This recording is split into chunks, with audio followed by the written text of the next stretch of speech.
Anyway, let's get to this indictment here. Let's get to the fact that this impeachment trial is going to be quite something. It's just an inquiry right now, but we need more information. Well, the White House's approach to this has been very interesting, very peculiar, although perhaps just sort of status quo for the Democrats. I mean, don't forget, they sat there with a straight face and they told us that Hunter Biden's laptop was just nothing but a bunch of misinformation, courtesy of the Russians, and brought to us by Rudy Giuliani. Turned out none of that was true, of course.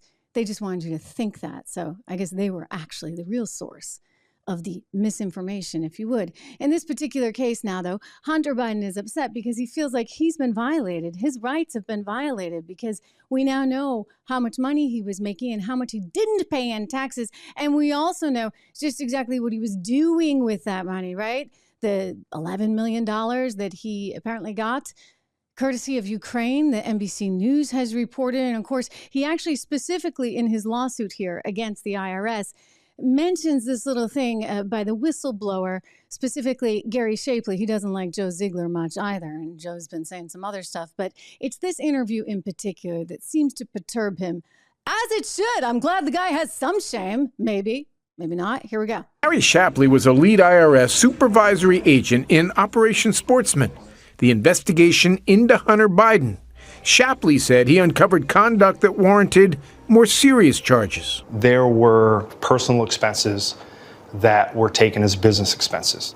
Prostitutes, sex club memberships, hotel rooms for purported drug dealers. How much did Hunter Biden owe in taxes? So from 2014 to 2019, it was $2.2 million.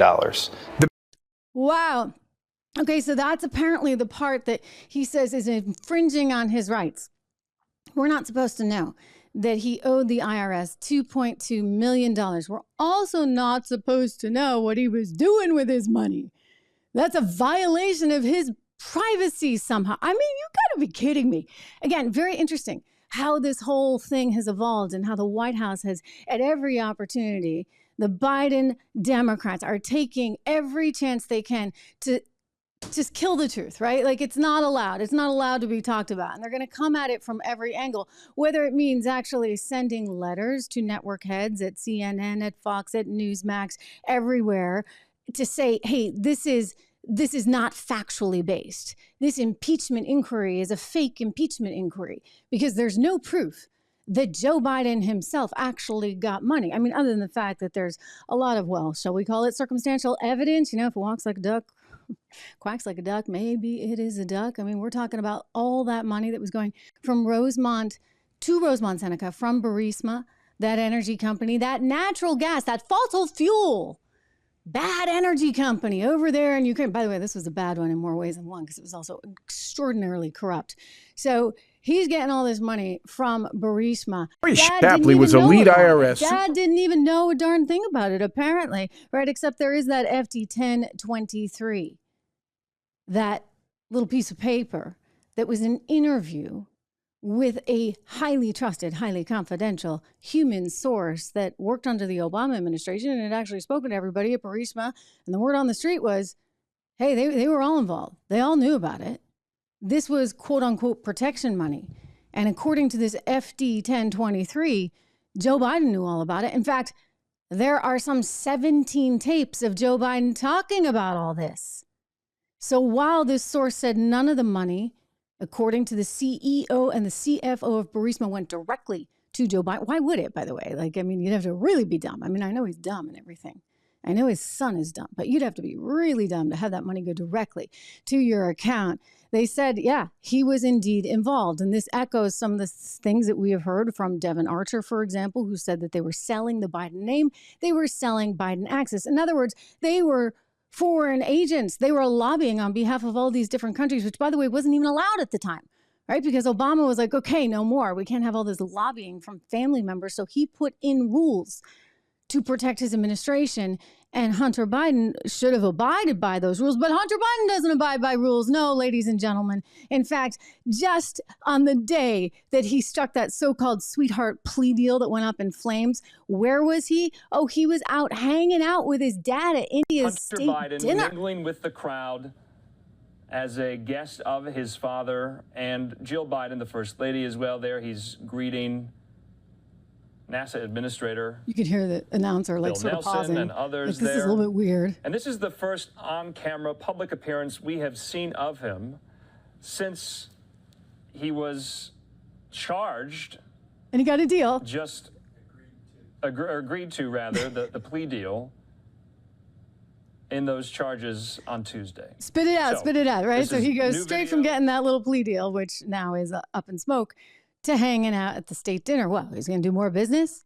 Is that the whole idea? You're going to make more money, Hunter? I mean, come on. Somebody's got to, level with the kid and tell him what's what. And Joe Biden clearly did not. And then you think about those different text messages. Like, for example, when Hunter Biden said to his daughter, hey, good news, at least I won't take 50% like Pops did.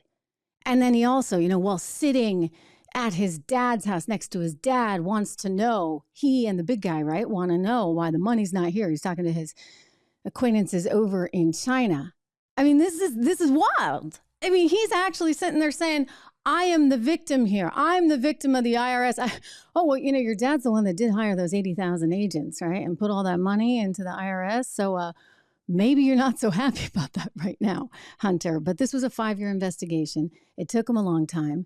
And according to various different sources, including Gary Shapley and Joseph Ziegler, they didn't quite have the authority to move forward the way they would have wanted to. Anyway, I want to share some sound with you from one of those whistleblowers, because this whistleblower is like, what?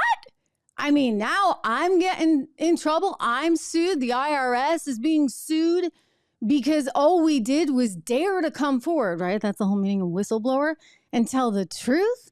This is getting a little weird. Here he is on Fox. Watch him. The Biden family attorneys have given up on arguing the facts anymore, and now have decided their best defense is to muzzle us and intimidate us, and it's not going to work. We won't be muzzled, and we're not going to distract from the mountains of evidence that are coming forward to the House Ways and Means Committee, that they're uncovering daily.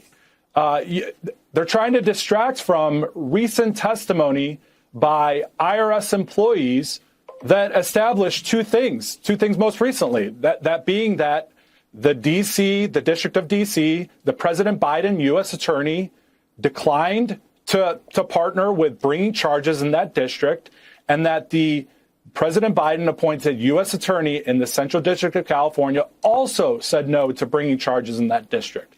All of this information is available on the House Ways and Means website, and is available, like you can go onto their website and view our testimony.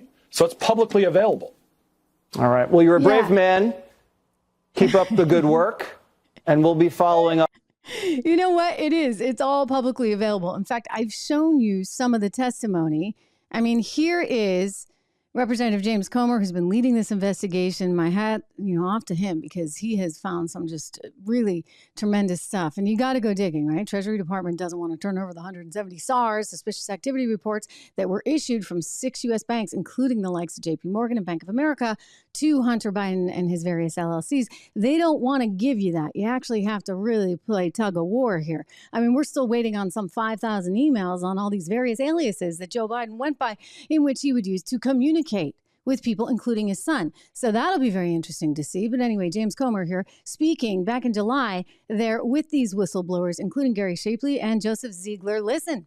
23, but I provided a supplement after I saw open source information from the former Attorney General Bill Barr that said that he saw this document and they sent it to Delaware for further investigation. And the team, as far to the best of my knowledge, never saw that document. So the team that was in charge of investigating the Biden family for tax crimes never received the FBI document that alleged Joe Biden was involved in a bribery scheme. This is the for the IRS investigators on the case, the answer is no. Is that odd? I mean, everybody knew you were investigating the Bidens for at least tax evasion.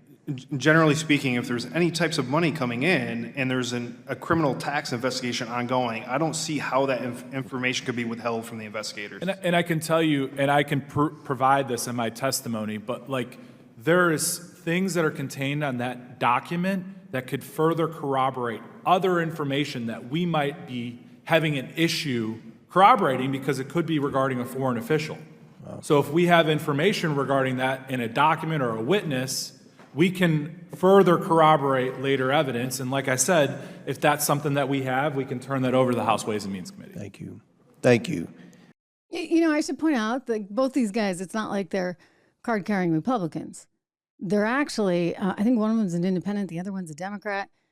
They don't want to be in this position, right? But they said they had to be under the circumstances. Now, the White House, as I said, is fighting back aggressively. And so they have now released various transcripts from these closed-door meetings with all of the people that would have been involved as agents in the case that were in a particular meeting that happened back in October of 2022, in which Mr. Ziegler alleges that he was told David Weiss had his hands tied, effectively. David Weiss, that would be the U.S. prosecutor.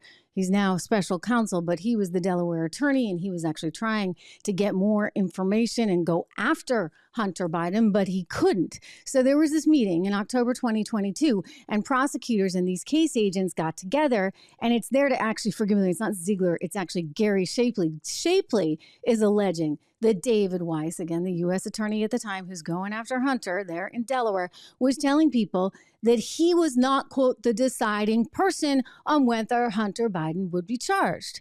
And that's been, interpreted to effectively mean he didn't have the power to go after him because this was sort of out of his hands. I mean, this is the president's son we're talking about.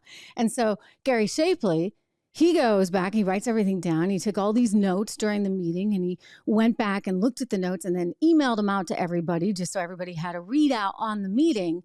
And one of the things that came up was that, quote, David Weiss did not have the proper power, right? He wasn't going to be the, quote, deciding person on the Hunter Biden case. And so people thought that was just a little bit strange. But now the White House is releasing some transcripts that interview the other people in the room, none of whom took any notes, by the way. This is all much, much later, right? I mean, this is like, now you're into June and July of 2023, and they're going back and saying, do you remember this conversation? And they're like, oh, I don't really remember that. I don't remember that quite that way. And so they're saying, hey, it's like not true because these other people don't remember him saying that. Basically, I don't even care. I mean, that is a big deal because if they tried in any way to cover this up, then Biden absolutely should. I mean, the guy should, I don't even want to say where he should be going, but it has something to do with the HELL, right? Straight to hell if that's what he did. That said, I think there's enough there that even before you get to that, that's sort of the second layer. I think the starting place is what exactly was he up to? Allowing his son to sell his access and his office. I mean, what was that all about? I think we need some real answers to all of that because, I don't need to play it for you guys again. The audio is not so great, but you remember the soundbite of him at the CFR event, Council on Foreign Relations, speaking with Richard Haass, telling everybody the whole big story about how he fired Viktor Shokin, the Ukrainian prosecutor that was looking into Burisma. This was the protection money you see. This is what Hunter was being paid for, right? So, you could protect the company from the likes of Viktor Shokin, who's trying to get rid of the corruption. I mean, this is kind of sketchy stuff. Hey everyone, Trish Regan here. If you enjoyed that clip, please do me the favor of subscribing to the channel. Just hit that little subscribe button right over there. Did I do that right? Not quite, but you know where it is. Subscribe to the channel, hit the bell so that you get the alerts, and I'll see you back on the show.